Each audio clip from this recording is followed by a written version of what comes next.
Salvar-se-á, porém, dando à luz filhos, se permanecer com modéstia na fé, no amor e na santificação. Primeira carta a Timóteo, capítulo 2, versículo 15. Pergunte para 100 pessoas qual o papel da mulher na sociedade. Tenho certeza que 99 responderão: ser mãe ou melhor, gerar filhos. Há quem considere a maternidade um sacerdócio, um papel sublime concedido por Deus à parte mais frágil da humanidade, já que, ao homem, foi concedido o papel de prover segurança à família e lutar pela pátria. Sempre desconfiei dessa romantização de papéis sociais tanto do homem como da mulher. Está evidente um controle social perpetrado por humanos do topo a humanos da base da pirâmide. Óbvio, esse controle veio de muito suor e sangue derramados. Mas o controle feminino foi algo mais fácil, do ponto de vista biológico. Já o controle de homens por outros homens tem uma vertente, digamos, mais belicosa, mas este não é o tema do atual vídeo. Vamos tratar do controle social das mulheres e vamos dar ênfase, sim, à biologia, especialmente à gravidez e à maternidade, de como elas foram preponderantes para tal e como isso se tornou um fator relevante em termos de escassez de recursos, perda de biodiversidade e intensificação dos processos dissipativos antrópicos na atualidade. Há muitos tabus a serem tratados. Trataremos de alguns. Ao longo da história, o papel da mulher foi moldado por uma confluência de fatores biológicos, culturais, religiosos e econômicos que culminaram na maternidade compulsória. Essa imposição não apenas relegou as mulheres a um status subalterno, mas também perpetuou sistemas de poder que exploraram sua capacidade reprodutiva como um recurso central para a sobrevivência e expansão das sociedades humanas. Embora a ciência e a tecnologia tenham alterado profundamente os modos de organização social, os legados históricos e biológicos ainda exercem uma influência considerável, dificultando uma ruptura com essas dinâmicas opressivas. Embora a maternidade compulsória tenha servido como um instrumento de controle e opressão das mulheres, não se pode ignorar seu papel histórico como uma estratégia de sobrevivência da espécie humana, especialmente entre os primeiros humanos, cuja longevidade era curta. Ter muitos descendentes era uma estratégia também de proteção das tribos.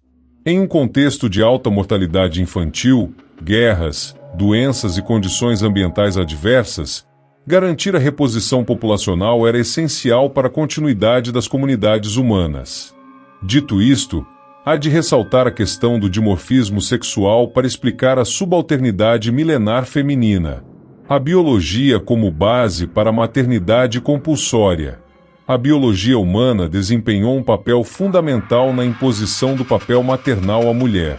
Como a única portadora da capacidade de gestar e dar à luz, a mulher foi historicamente vista como essencial para a continuidade da espécie. Essa função biológica, em vez de ser tratada como um aspecto natural da existência humana, foi usada como justificativa para reduzir as mulheres à sua capacidade reprodutiva. O controle masculino sobre a capacidade reprodutiva feminina foi exercido de forma direta e brutal em muitos momentos da história, especialmente através da coerção sexual e do casamento forçado. O sexo não consensual era comum e, muitas vezes, legitimado por estruturas sociais e religiosas que colocavam a mulher como propriedade do homem. A concepção de crianças sob essas condições, seguida pela obrigatoriedade da gestação e do cuidado maternal, transformou o corpo feminino em um campo de batalha para o controle social e econômico. Hipátia de Alexandria, resistência ao papel imposto. A figura de Hipátia de Alexandria, cerca de 360 a 415 d.C., uma das mais brilhantes matemáticas, astrônomas e filósofas da antiguidade, ilustra a resistência feminina ao papel de reprodutora compulsória.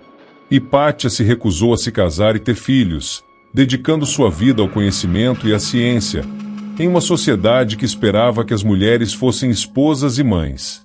Hipátia dirigiu a renomada escola de Alexandria, onde ensinava matemática, filosofia neoplatônica e astronomia. Entre suas contribuições científicas, destaca-se o trabalho sobre as cônicas de Apolônio, que consolidou a base para o estudo de elipses, parábolas e hipérboles. Também é atribuída a ela a invenção de instrumentos como o astrolábio e o hidrômetro, ferramentas importantes para a navegação e a medição de líquidos.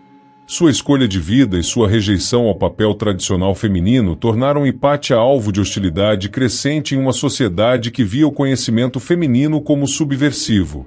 Eventualmente, ela foi brutalmente assassinada por uma multidão cristã em um evento que simboliza o conflito entre ciência e dogma religioso, além de refletir o controle violento sobre mulheres que ousavam desafiar normas sociais. A influência hormonal e a força física masculina.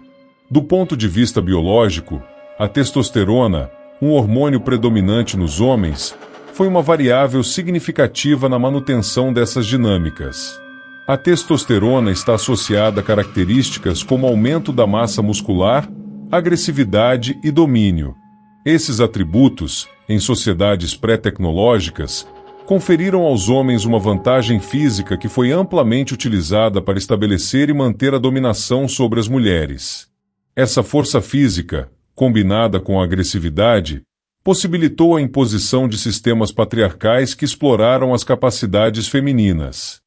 A mulher, fisicamente menos apta a resistir em confrontos diretos, foi submetida não apenas pela força, mas também por normas sociais que reforçavam sua obediência. Essa dinâmica, enraizada na biologia, foi amplificada por estruturas culturais, religiosas e econômicas que garantiam a perpetuação do poder masculino. O papel da religião, controle e proibição. A religião, especialmente o cristianismo, desempenhou um papel central na consolidação da maternidade compulsória. Com base em interpretações das escrituras sagradas, a mulher foi colocada como a guardadora do lar e, em muitos contextos, responsabilizada pela reprodução e criação da prole. O papel de Eva, segundo a narrativa cristã, como culpada pela expulsão do Éden, foi usado para justificar séculos de submissão feminina. Além disso, o cristianismo e outras religiões monoteístas reforçaram a proibição do aborto, sob a premissa de que a vida começa na concepção e pertence a Deus.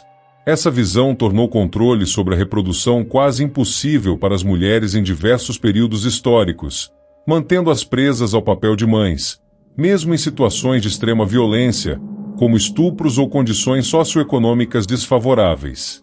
A economia da reprodução, prole como mão de obra.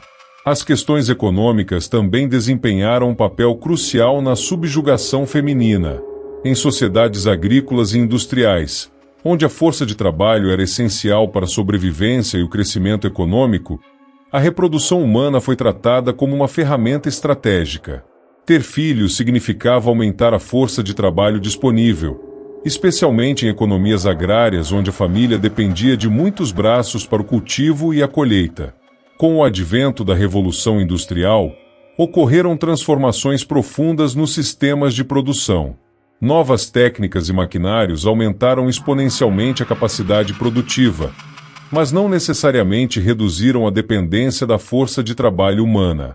Pelo contrário, a Revolução Industrial trouxe a intensificação da especialização do trabalho, criando um sistema onde o trabalhador executava tarefas específicas dentro de uma linha de produção, modelo que posteriormente evoluiu para o Fordismo e o Toyotismo.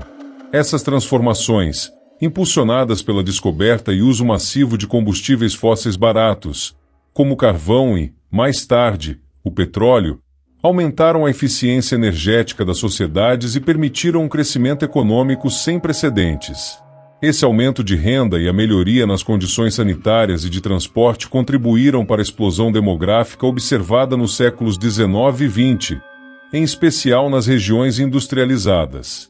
A ampliação da base econômica gerada pela industrialização também solidificou a ideia de que grandes populações eram benéficas, pois forneciam não apenas mão de obra abundante e barata, mas também consumidores para os produtos gerados pelo novo modelo industrial. Nesse contexto, as mulheres continuaram a ser pressionadas a desempenhar o papel de mães, garantindo a reposição e o crescimento da força de trabalho necessária para sustentar o ritmo acelerado da industrialização. Métodos contraceptivos, limitações históricas e avanços científicos. Os métodos contraceptivos modernos, como a pílula anticoncepcional e os dispositivos intrauterinos, DIUs, são frutos do avanço científico dos séculos XIX e XX. Antes disso, o controle de natalidade era limitado a métodos rudimentares e pouco eficazes, como coito interrompido ou substâncias naturais de eficácia duvidosa. A ausência de métodos confiáveis perpetuou a maternidade compulsória e manteve as mulheres vulneráveis a gestações indesejadas. Foi apenas com o desenvolvimento da farmacologia, da biologia molecular e de tecnologias médicas que se tornou possível oferecer opções reais de planejamento familiar. No entanto, mesmo com esses avanços, o acesso aos métodos contraceptivos foi, e ainda é, desigual. Questões religiosas, culturais e econômicas retardaram a disseminação desses recursos em muitas sociedades, mantendo as mulheres presas ao ciclo reprodutivo descontrolado. No entanto, o papel da mulher como reprodutora permaneceu intocado por muito tempo. A negligência em desenvolver e disseminar métodos contraceptivos eficazes e acessíveis agravou essa situação, perpetuando ciclos de pobreza e vulnerabilidade. A ciência e a tecnologia, embora tenham trazido avanços como os métodos contraceptivos, ainda demoraram a oferecer às mulheres ferramentas eficazes para controlar sua reprodução, em parte devido a barreiras culturais, religiosas e econômicas que retardaram a disseminação desses recursos. Somente no século XX, com o fortalecimento de movimentos feministas e de políticas de planejamento familiar, é que essas barreiras começaram a ser superadas em escala significativa. Superpopulação e degradação ambiental. O crescimento populacional desenfreado, impulsionado pela coerção reprodutiva e pela idealização da prole numerosa, teve consequências significativas, tanto sociais quanto ambientais.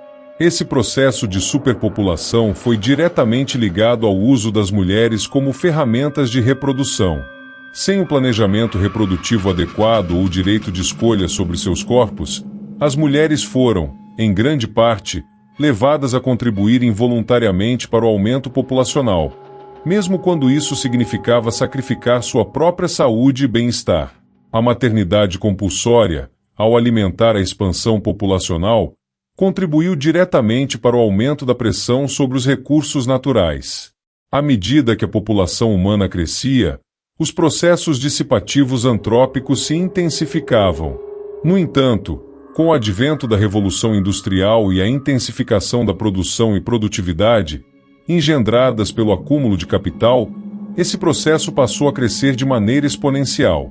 Esse crescimento foi muito mais rápido do que a biocapacidade da Terra de repor os recursos naturais, que continuam a ser explorados de forma insustentável até os dias de hoje.